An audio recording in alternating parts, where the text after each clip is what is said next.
संस्थाबाट म्याग्दी जिल्ला अध्यक्षज्यूलाई हामीले प्रमाणपत्र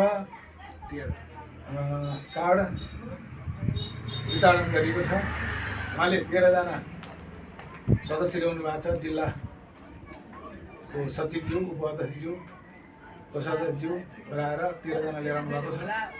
त्यस कारणले गर्दा अब म्याग्दी जिल्लामा पनि हाम्रो शाखा रहनेछ र यहाँ अध्यक्षज्यू स्वयं हुनुहुन्छ, आज आएर जानु भएको छ। बडा खुसी छ, हुनुहुन्छ कि होइन?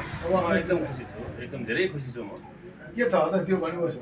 म आज एकदम धेरै खुसी छु है।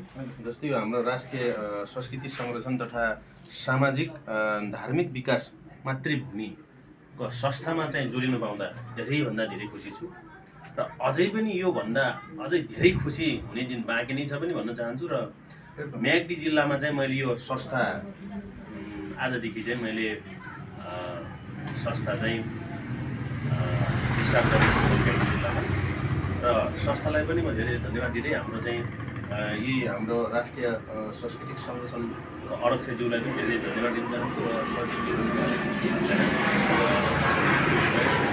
सबैले चाहिँ धेरै धेरै धन्यवाद दिँदै म आज चाहिँ म्याग्दी जिल्लामा उहाँहरू चाहिँ मान सम्मानसहित प्रमाणपत्र 13 जनालाई वितरण गर्नुभएको छ। सदस्यता प्रमाणपत्र वितरण गर्नुभएको छ र कार पनि दिनुभएको छ। भने हाम्रो धर्म संस्कृति जगेर्ना गर्नको लागि म धेरै खुसी छु। हस्, धन्यवाद।